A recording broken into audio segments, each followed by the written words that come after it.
Question है Young's double slit experiment पर, और इसमें कह रहा है कि हम मोनोक्रोमेटिक लाइट सोर्स के बदले अगर व्हाइट लाइट लें तो फ्रिंजेस जो स्क्रीन पर आएंगे वो कैसी होंगी। पहला ऑप्शन है कि फ्रिंजेस जो है वो गायब हो जाएंगी। सेकेंड है कि सेंट्रल डार्क फ्रिंज होगा और उसके आसपास जो है वो कलर्ड फ्रिंज होगा।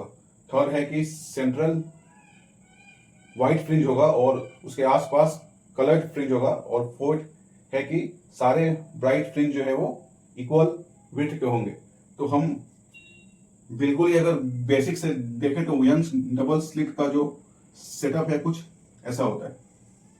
ये यहाँ पर एक सोर्स होता है और ये दो होल्स हैं, और ये जो है वो इस स्क्रीन है कुछ डिस्टेंस डीप है, और ये सोर्स ऑफ लाइट जो है वो सिंगल वेवलेंथ की लाइट निकाल रही है, और यहां से ये लाइट आता है दो होल से पास होके इस स्क्रीन पर इंटरफेयर करता है। अब जो दो लाइट यहां से आ रही है उनके बीच पाथ डिफरेंस होता है, और उस पाथ डिफरेंस के बेसिस पर हमें ब्राइट या डार्क फ्रिंज या कंस्ट्रक्टिव या डिस्ट्रक्टिव इंटरफेरेंस होता है। और यहां से बिल्कुल ही बीच में जो दो रे आती हैं उनमें कोई पाथ डिफरेंस नहीं होता, तो यहां पर होता है ब्राइट फ्रिंज। इसको हम सेंट्रल ब्राइट फ्रिंज भी कहते हैं, और इस सेंट्रल ब्राइट फ्रिंज के बाद कंस्ट्रक्टिव और डिस्ट्रक्टिव इंटरफेरेंस होकर ब्राइट डार्क ऐसे मिलता है। तो यहां पर कह रहा है कि इस सोर्स के प्लेस पे अगर व्हाइट लाइट हो तब कैसा होगा। ये जो व्हाइट लाइट सोर्स है इस व्हाइट लाइट में अलग अलग वेव लेंथ्स की लाइट्स हैं, violet, indigo, blue, green, yellow, orange, red. तो ये अलग अलग वेव लेंथ की रेज जो है जब यहाँ पे मिलेगी, जब इस स्क्रीन के बीचों बीच मिलेंगी, तो जब तो जो दो रेज यहाँ से आएंगी क्या उनके बीच कोई पाथ डिफरेंस यहाँ पर है। जो रेज यहाँ से आएगी अलग अलग वेवलेंथ पर भी कोई पाथ डिफरेंस यहाँ पे नहीं है। तो सारे रंग जो इस व्हाइट लाइट में है वो इस पॉइंट पर कंस्ट्रक्टिव इंटरफेरेंस कर रहे हैं। तो कंस्ट्रक्टिव अगर इंटरफेरेंस अगर कर रहे हैं तो यहाँ पर सारे जो रंग है वो मैक्सिमम होंगे, मतलब बहुत ही ब्राइट होंगे। तो सारे जब रंग यहाँ पे ब्राइट होंगे तो सारे रंग मिलके बीच में कैसा होगा, व्हाइट होगा। जब सारे रंग यहाँ पे मैक्सिमम होंगे तो सब रंग मिलके व्हाइट होंगे। अब हम अगर सेंट्रल मैक्सिमम से दूर अगर जाए तो फ्रिंज विड्थ जो होता है वो कितना होता है। फ्रिंज विड्थ होता है डी लैम्डा बाई डी।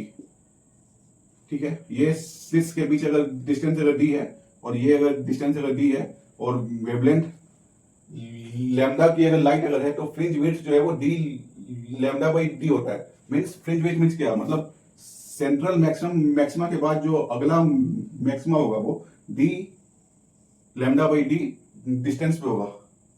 तो क्योंकि व्हाइट लाइट में अलग अलग वेवलेंथ की रेज हैं, अलग अलग वेवलेंथ की है, मतलब मीन्स सारे रंग के लिए फ्रिंज विड्थ जो है वो अलग अलग होगा। सबसे कम किसके लिए होगा, जिसकी वेवलेंथ सबसे कम है, और सबसे कम वेवलेंथ जो है वो वायलेट की है। मीन्स जो पहला मैक्सिमा होगा, जो पहला ब्राइट फ्रिंज होगा वो वायलेट का होगा, फिर इंडिगो का होगा, और सबसे लास्ट में होगा रेड का होगा।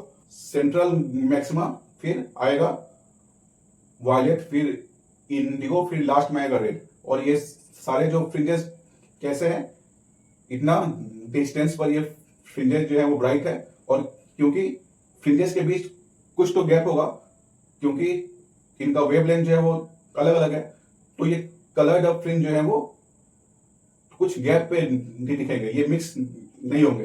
पर हम अगर ऊपर अगर जाएं तो इंटरफेरेंस पैटर्न जो होगा वो ओवरलैप होगा, और इस ओवरलैप के कारण जो है वो फ्रिंजेस जो यहाँ पर अलग अलग थे वो आपस में मिलके व्हाइट हो जाएंगे। मीन्स जैसे हम हाई पे जाएंगे fringes will overlap and due to this fringes will become faint. तो सेंट्रल मैक्सिमा तो होगा और उसके आसपास कलर्ड फ्रिंज भी होगी, पर हम जैसे जैसे हायर पे जाएंगे तो फ्रिंजेस विल डिसअपियर, क्योंकि अलग अलग रंगों का ऑर्डर जो है वो अलग अलग है। और हो सकता है कि वायलेट का फोर्थ जो है वो इन दिगों के थर्ड के साथ ओवरलैप हो जाए। तो और अगर हाई पे अगर जाओगे तो फ्रिंज जो है वो ओवरलैप होगा, ओवरलैप के कारण इट विल बी फेंटेड। तो हम अगर चार ऑप्शन में अगर देखें तो central maxima surrounded by few coloured fringes होगा। ठीक है, तो third will be the right answer.